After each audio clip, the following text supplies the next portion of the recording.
Oke, langsung saja di kesempatan kali ini saya mau kasih tahu bagaimana caranya itu menganalisa menggunakan aplikasi RTI Bisnis.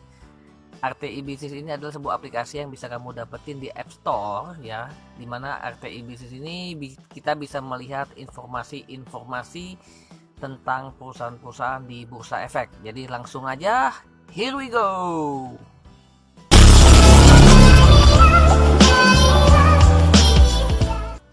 Oke, jadi langsung aja saya akan memilih sebuah emiten dari indeks LQ45. LQ45 adalah kumpulan 45 perusahaan emiten yang sahamnya liquid atau gampang diperjualbelikan.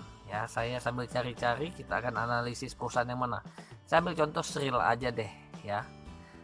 Hari ini Sril merah ya, 338, tapi dia saham yang cukup stabil. Oke, jadi langsung aja. Pertama-tama kalau saya mau menganalisa sebuah saham menggunakan RTI Bisnis ini, yang pertama saya lakukan adalah saya melihat dulu profilnya. Oke, persentase kepemilikan itu saya mau lihat publik itu berapa besar. Kalau publik itu sampai dengan lebih dari 50%, saya biasanya nggak mau beli ya, kecuali ada analisa lebih lanjut. Kenapa? Karena logika dasarnya begini, kalau Anda memiliki sebuah perusahaan dan perusahaan Anda begitu bagus, maukah Anda melepas lebih dari 50% kepemilikan Anda kepada orang lain? Tentu enggak kan? Kalau sampai ada lebih dari 50%, pasti ada something. Jadi perlu diselidiki lebih lanjut, tidak bisa menggunakan analisa singkat di RTI ini aja. Oke, setelah kita lihat di situ, oh dia cuma publiknya cuma 39,9%. Oke lah ya. Dan dia sudah dari tahun 2013. Hal selanjutnya yang akan saya lihat dalam menganalisis sebuah saham melalui RTI ini adalah saya melihat dulu market cap-nya. Wah, 6,91 triliun. Artinya dia cukup besar ya, karena semakin besar market cap sebuah emiten itu menentukan betapa kokohnya, seberapa kuat perusahaan itu bisa berdiri atau tahan terhadap terjangan badai masalah ekonomi gitu ya. Ini cukup besar. Terus dia juga sudah menyerahkan laporannya yang Q1, arti ini oke. Terus dilihat lagi di atas juga EPS-nya, earning per share-nya selalu bertumbuh dari 2016, 17, 18, 19 ya, cukup bagus. Lalu kita lihat lagi. Lanjutnya adalah saya melihat di kolom valuation. Di situ saya lihat PBV ya, price book value ratio. Di situ sebuah harga normal itu dikatakan normal apabila PBV-nya 1. Nah, di atas saat ini Sril harganya di 338. Artinya di PBV 0,9 itu harganya 338. Terus harga normalnya sebenarnya gimana? Lihat di BVPS, book value per share. Sebesar dalam dolar dia 0,0266 dolar. Itu kurang lebih kisaran 372 rupiah ya. Jadi kalau PBV-nya 1, harga sahamnya, harga normalnya itu 372 rupiah. Itu di BVPS. Jadi itu berdasarkan book value. Lalu selanjutnya yang saya lihat, setelah saya lihat PBV-nya harganya segitu, lalu saya bandingkan harga sekarang dengan harga di BVPS, kita bisa lihat bahwa harga sekarang itu masih di bawah harga normal, yaitu 372. Harga normalnya sekarang 338. Terus saya juga lihat price to earning ratio, perbandingan antara harga dengan pendapatan. Makin kecil makin bagus. Di sini itu Sril ada di 4,36, artinya dia kecil harga, karena normalnya perusahaan-perusahaan yang bagus dan besar sekelas Sril itu memiliki PER yang sudah tinggi-tinggi. Setelah melihat valuation, nah kalau saya lihat ini udah cukup murah ya, udah itu kepemilikan juga bagus, earning per share juga bertumbuh, saya akan lanjut kembali. Di langkah selanjutnya adalah di kolom profitability ini, bagian ini saya melihat itu secara singkat, saya hanya melihat dua. Yang pertama adalah NPM, net profit margin. Yang kedua adalah ROE, return on equity. Simpelnya, kedua variabel ini itu menunjukkan berapa kemampuan perusahaan untuk mengambil untung ya. Semakin besar ROE berarti perusahaan itu akan bertumbuh semakin cepat. Semakin besar NPM itu berarti perusahaan ini diindikasikan menguasai pasar. Untuk mengetahui apakah dia seorang pemimpin, market leadernya, kita harus bisa tahu juga NPM dari perusahaan sejenis di industri yang sama. Kita bandingkan, yang terbesar adalah biasanya penguasa pasar ya. Itu pentingnya kenapa kita harus lihat NPM dan ROE. Namun walaupun dia punya kemampuan menghasilkan untung yang besar, kita juga mesti lihat likuiditas atau di bagian bawah ini, di bagian liquidity ini, itu dia utangnya berapa. Di sini Sril punya utang itu 156%.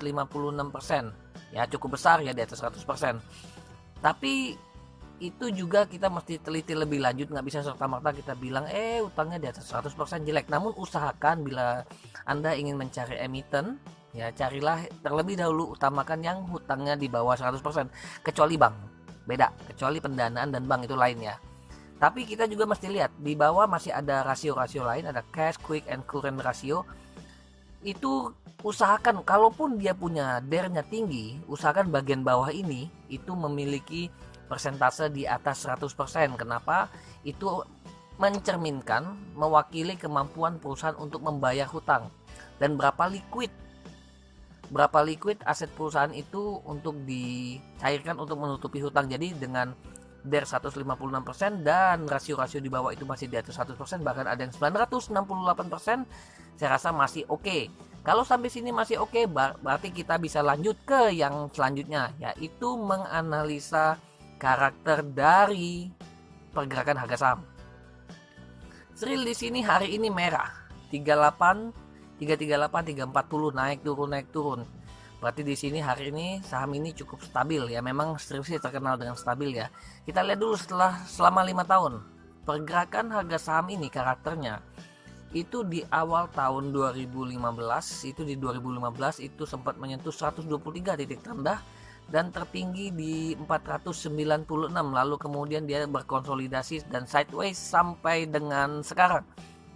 Kalau kita lihat di tahun ini, dari awal tahun dibuka di harga 350-an, sempat naik ke 364, lalu kemudian sideways dan turun di harga 322 nyentuh.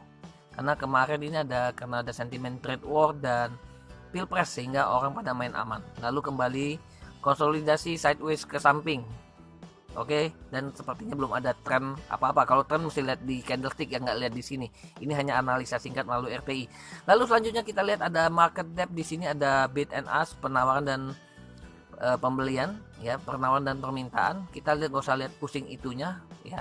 Kita lihat ininya aja, di lots-nya. Oh, ternyata banyak diperdagangkan, ya, di harga. Ada yang paling dekat itu ada orang mau jual 300 di harga 340 dan ada yang bersedia beli di 338 dan jumlah lots-nya ada di samping. Artinya saham perusahaan ini itu nggak ada masalah dalam hal likuiditas ya. Jadi jangan takut nggak laku kalau kita mau jual.